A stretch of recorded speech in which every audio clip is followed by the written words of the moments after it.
Girlfriend, we need to talk. Conversations with outstanding women.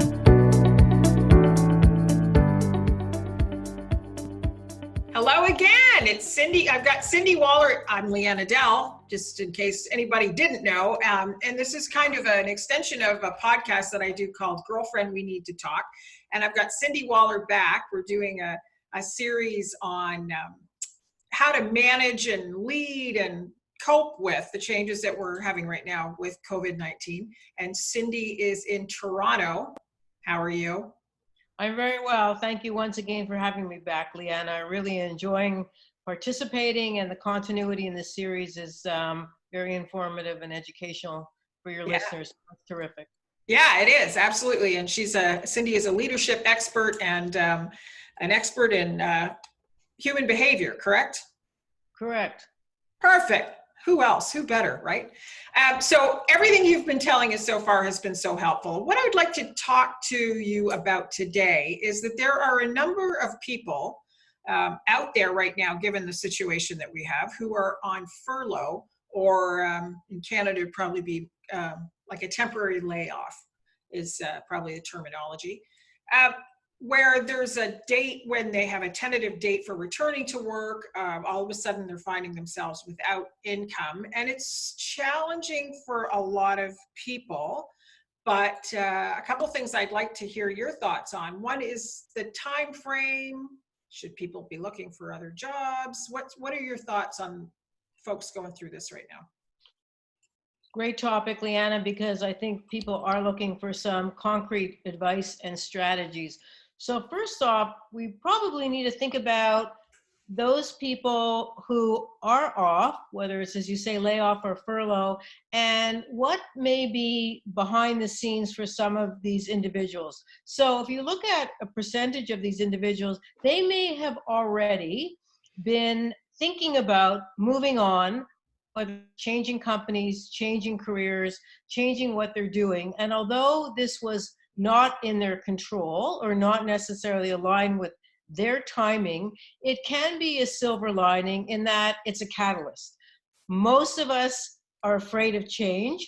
Most of us don't like to take risks. And so now that it's happened to us, what can we be doing? And I always say that the only thing we can control is our own behavior. Mm-hmm. And so if we could control our own behavior, then it is the perfect time to think about and reflect around, well, what is it about your job that really resonated, that you enjoyed, that you want to take with you, is one point. The second point is, how are those skills transferable?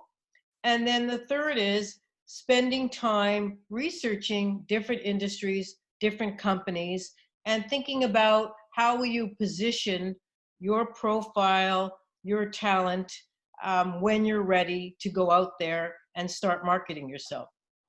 Excellent. Okay. Yeah. And here's an interesting thing that I heard the other day, because I think we spoke on one of these episodes about how everybody's experience is unique. But I did read something the other day that said, because people say we're all in the same boat. And the comment that I read was, we're in the same storm, we're not in the same boat. And I thought that was really poignant, because everybody's situation is just a little bit different in what they're having to deal with and what they're looking at.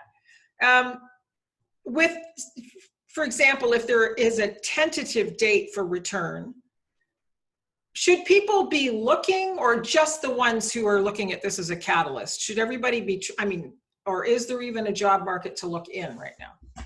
That's a great question. I think that everybody should always have a contingency plan. So to the extent that there is a proposed date, you do need to be realistic, depending on the industry, depending on this pandemic, depending on the revenue capital allocation of a company, as to whether that date is carved in stone or it may be shifted again. So you should have a contingency plan, and it is a good idea to be looking. And if you think about it, there are industries that are currently hiring, whether it is logistics, whether it's the food, whether it's the healthcare industry. Those are three main pockets where there are a high demand for jobs, and it may be an opportunity for that individual then to actually find employment. It is an opportunity for employees to update their resume, to practice their interviewing skills so that they can be ready, and to have some dress rehearsals at this point. There's no downside to that. In fact, they may find out that there's an exciting opportunity that they were unaware of. And at a minimum, then you've prepared yourself for thinking about what you want to do next when the time comes, even if it's post-COVID or post the furlough. Right. Okay, good.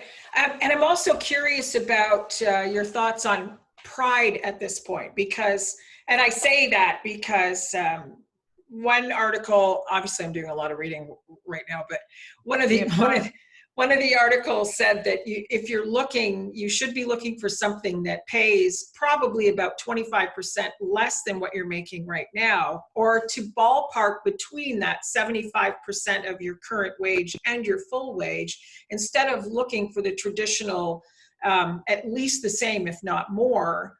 We need to maybe shift our mindset right now, because there will be opportunity for growth following all of this if you're getting into a new position. But I'm curious about what you think of that. That certainly is a good analysis for sure. So there are a number of factors at play. You are right. So if the economy is down and the company's revenue is down, then they may not be able to afford those salaries and are advertising for positions at a lower rate. And you do need to look at it from the point of view of, yes, swallowing your pride. This isn't a reflection of your individual worth currently. It's a reflection of the state of the economy and where we're at. So I think that is a very important point. Absolutely, Leana, that you're making, for sure. Yes, and I think that's kind of a hard shift for folks to try and make right now. But yeah, I think that's exactly what needs to happen.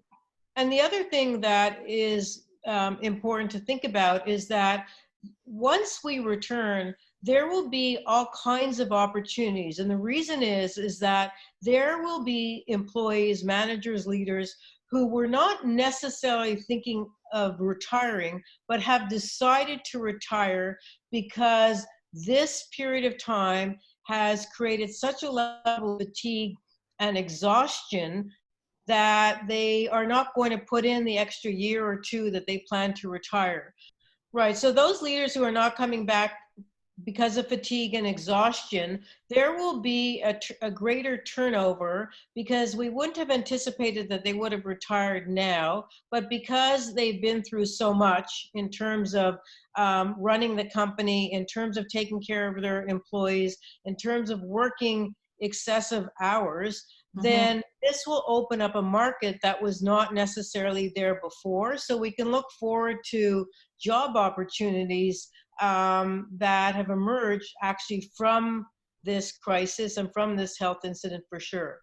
And that's a really important point, because I hadn't thought of that piece of it, but there's also a population of those who will probably decide not to come back because they're enjoying not having to work, who were close to retirement and thinking, you know what, I'm in my groove. I'm getting to explore some of the things that I always wanted to explore and do some of those projects that I always wanted to do. And I don't think I'm going to do that last year or last 2 years. So there's that element too, I think.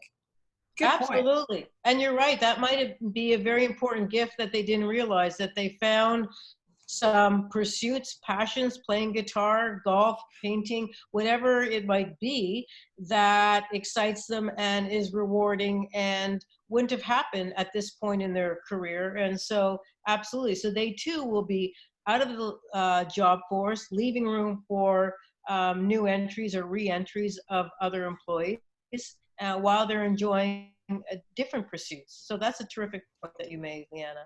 Yeah, so I think that's really good. Okay, well, that's some really helpful information. So those of you who are sitting there wondering what to do, now you know. Start looking. We're going to come back with a few other episodes on some important issues that are going to help you out. And you'll see these posted every 4 or 5 days or so. So keep your eye open, and Cindy will be back with more advice. Thank you so much. Where can we find you? At Cindy Wahler is my Twitter handle. My website is cindywahler.com. And of course, you can search for me on LinkedIn. Wonderful. And look for us on girlfriendweneedtotalk.com. Thanks again. See you soon. Bye now. Bye. If you enjoyed this show, leave a review on your favorite podcast platform and check out our website at girlfriendweneedtotalk.com. You can also email me, Leana Delle, directly at gfweneedtotalk@gmail.com. Thanks for listening.